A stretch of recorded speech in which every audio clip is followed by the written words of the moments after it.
I'm starting back all the light we cannot see, on page 112. And I think some of my Facebook friends must have gotten into the house because the place was in a tumult and I had to spend some time sorting it out. And it really looks great now. So we can get back to reading. Sorry for the pause. Entrance exam. Entrance exams for the National Political Institutes of Education are held in Essen, 18 miles south of Solvaren, inside a sweltering dance hall where a trio of truck-sized radiators is plugged into the back wall. One of the radiators clangs and steams all day despite various attempts to shut it down. War Ministry flags as big as tanks hang from the rafters. There are 100 recruits, all boys. A school representative in a black uniform arranges them in ranks, 4 deep. Medals chime on his chest as he paces. "You are," he declares, "attempting to enter the most elite schools in the world. The exams will last 8 days. We will take only the purest, only the strongest."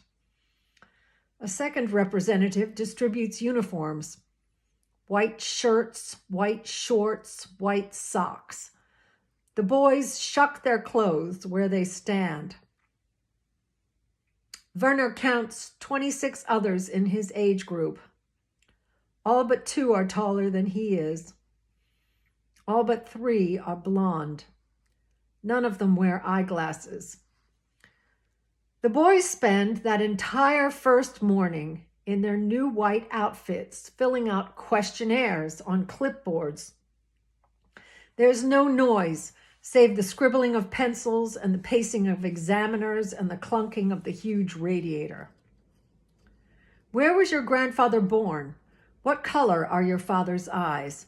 Has your mother ever worked in an office?"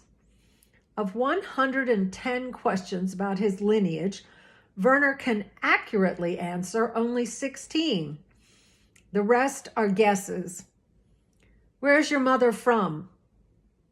There are no options for past tense. He writes Germany. "Where's your father from?" Germany. "What language does your mother speak?" German. He remembers Frau Elena as she looked early this morning, standing in her nightdress beside the hall lamp, fussing over his bag, all the other children asleep. She seemed lost, dazed, as if she could not absorb how quickly things were changing around her. She said she was proud. She said, "Werner should do his best. You're a smart boy," she said. "You'll do well." She kept adjusting and readjusting his collar. When he said, "It's only a week," her eyes filled slowly, as if some internal flood were gathering, overwhelming her. In the afternoon, the recruits run. They crawl under obstacles, do push-ups, scale ropes suspended from the ceiling. 100 children passing sleek and interchangeable in their white uniforms like livestock before the eyes of the examiners. Werner comes in 9th in the shuttle runs. He comes in second to last on the rope climb. He will never be good enough. In the evening, the boys spill out of the hall, some met by proud-looking parents with automobiles, others vanishing purposefully in 2s and 3s into the streets. All seem to know where they are going. Werner makes his way alone to the Spartan Hotel 6 blocks away, where he rents a bed for 2 marks a night and lies among muttering itinerants and listens to the pigeons and bells and shuddering traffic of Essen. It is the first night he has spent outside of Solvaren, and he cannot stop thinking of Jutta, who has not spoken to him since discovering he smashed their radio, who stared at him with so much accusation in her face that he had to look away. Her eyes said, "You are betraying me." But wasn't he protecting her? On the second morning, there are ratiological exams. They require little of Werner, except to raise his arms or keep from blinking while an inspector shines a penlight into the tunnels of his pupils. He sweats and shifts. His heart pounds unreasonably. An onion-breathed technician in a lab coat measures the distance between Werner's temples, the circumference of his head, and the thickness and shape of his lips. Calipers are used to evaluate his feet, the length of his fingers, and the distance between his eyes and his navel. They measure his penis. The angle of his nose is quantified with a wooden protractor. A second technician gauges Werner's eye color against a chromatic scale on which 60 or so shades of blue are displayed. Werner's color is Himmelblau, sky blue. To assess his hair color, the man snips a lock of hair from Werner's head and compares it to the 30 or so other locks clipped to the board, arrayed darkest to lightest. Schnee, the man murmurs and makes a notation. Snow. Werner's hair is lighter than the lightest color on the board. They test his vision, draw his blood, take his fingerprints. By noon, he wonders if there's anything left for them to measure. Verbal exams come next. How many Nationalpolitski Erziehungsanstalten are there? 20. Who are our greatest Olympians? He does not know. What is the birthday of the Führer? April 20. Who is our greatest writer? What is the Treaty of Versailles? Which is the nation's fastest airplane? Day 3 involves more running, more climbing, more jumping. Everything is timed. The technicians, school representatives, and examiners, each wearing uniforms in subtly different shades, scribble on pads of graph paper with a very narrow gauge. And sheet after sheet of this paper gets closed into leather binders with a gold lightning bolt stamped on the front. The recruits speculate in eager whispers. I hear the schools have sailboats, falconries, rifle ranges. I hear they will only take 7 from each group. I hear it's only 4. They speak of the schools with yearning and bravado. They want desperately to be selected.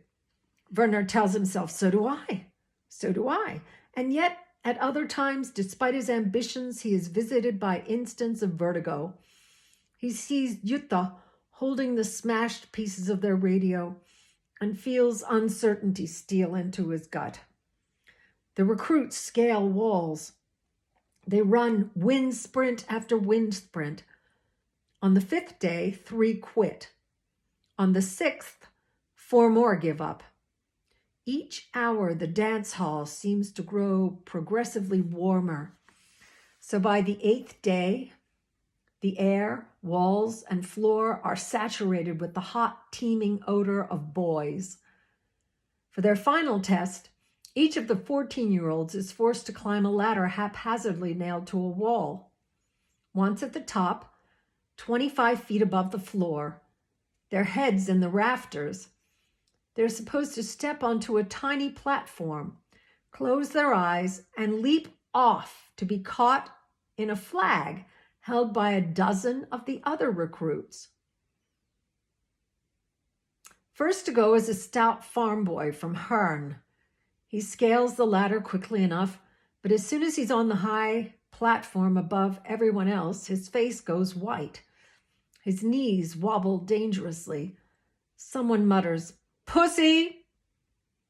The boy beside Werner whispers, "Afraid of heights."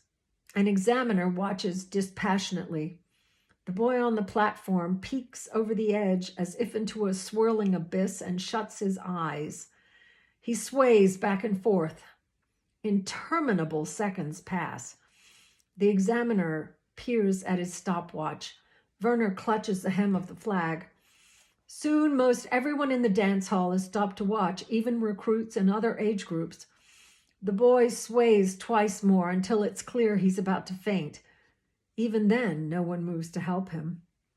When he goes over, he goes sideways.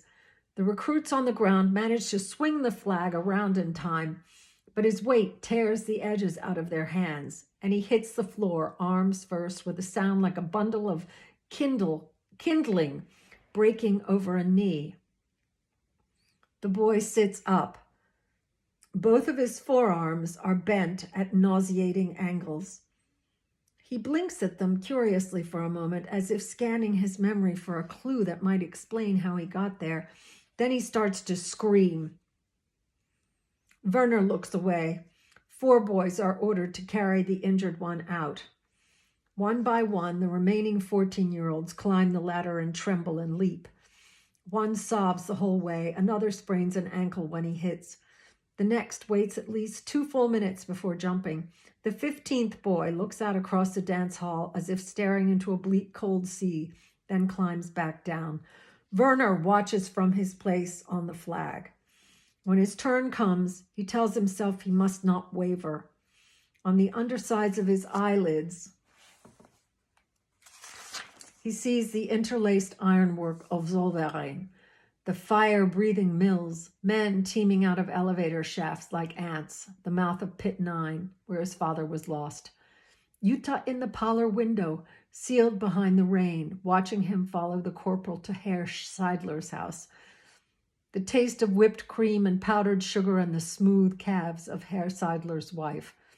Exceptional, unexpected. We will only take the purest, only the strongest. The only place your brother is going, little girl, is into the mines. Werner scampers up the ladder. The rungs have been roughly sawed, and his palms take splinters the whole way. From the top, the crimson flag with its white circle and black crosses looks unexpectedly small. A pale ring of faces stares up. It's even hotter up here, torrid, and the smell of perspiration makes him lightheaded. Without hesitating, Werner steps onto the edge of the platform and shuts his eyes and jumps. He hits the flag in its exact center, and the boys holding its edges give a collective groan. He rolls to his feet, uninjured. The examiner clicks his stopwatch, scribbles on his clipboard, looks up. Their eyes meet for half a second, maybe less. Then the man goes back to his notations. "Heil Hitler!" yells Werner. The next boy starts up the ladder. Brittany.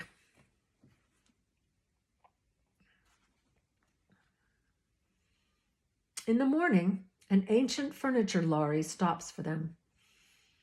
Her father lifts her into his bed, where a dozen people nestle beneath a waxed canvas tarp. The engine roars and pops.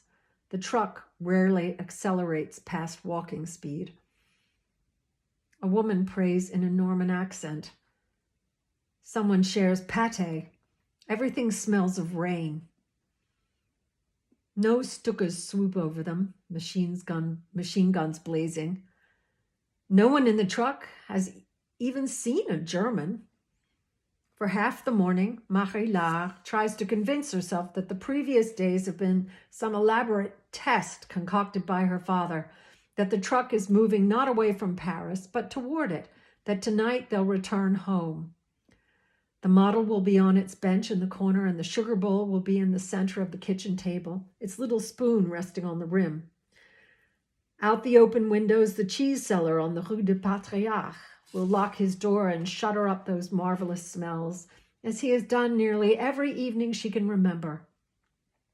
And the leaves of the chestnut tree will clatter and murmur, and her father will boil coffee and draw her a hot bath and say, "You did well, Marie-Laure. I'm proud."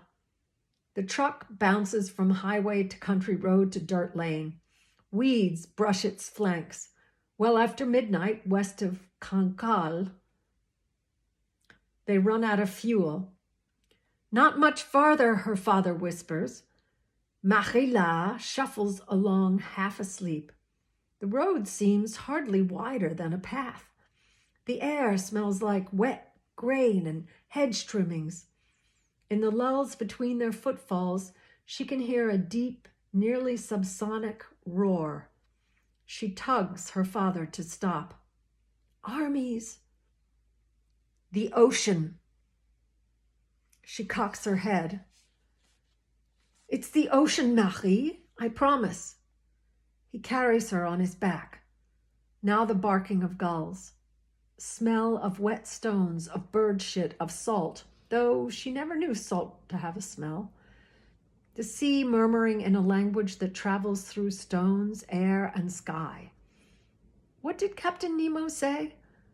The sea does not belong to tyrants. We're crossing into San Malo now, says her father, the part they call the city within the walls. He narrates what he sees. A portcullis, defensive walls called ramparts, granite mansions, a steeple above rooftops. The echoes of his footfalls ricochet off tall houses and rain back onto them, and he labors beneath her weight. And she is old enough to suspect that what he presents as quaint and welcoming might in truth be harrowing and strange. Birds make strangled cries overhead. Her father turns left, right. It feels to Marie-Laure as if they have wound these past 4 days toward the center of a bewildering maze, and now they are tiptoeing past the pickets of some final interior cell, inside which a terrible beast might slumber. Rue Vauboral, her father says between pants. Here it must be, or here. He pivots, retraces their steps, climbs an alley, then turns around. Is there no one to ask? There's not a single light, Marie. Everyone is asleep or pretending to be. Finally, they reach a gate, and he sets her down on a curbstone and pushes an electric buzzer, and she can hear it ring deep within a house. Nothing. He presses again, nothing. He presses a third time. Is this the house of your uncle? It is. He doesn't know us, she says. He's sleeping as we should be. They sit with their backs to the gate, wrought iron and cool, a heavy wooden door just behind it. She leans her head on his shoulder. He pulls off her shoes. The world seems to sway gently back and forth, as though the town is drifting lightly away, as though back on shore all of France is left to bite its fingernails and flee and stumble and weep and wake to a numb gray dawn, unable to believe what is happening. Who do the roads belong to now? And the fields, the trees? Her father takes his final cigarette from his shirt pocket and lights it. From deep inside the house behind them come footfalls. Madame Manec. As soon as her father says his name, the breathing on the other side of the door becomes a gasp, a held breath. The gate screeches, a door behind it gives way. Jesus' mother, says a woman's voice. You were so small. My daughter, Madame, Marie-Laure. This is Madame Manec. Marie-Laure attempts a curtsy. The hand that cups her cheek is strong, the hand of a geologist or a gardener. My God, there are none so distant that fate cannot bring them together. But dear child, your stockings. Hello. How you doing? It's Claire.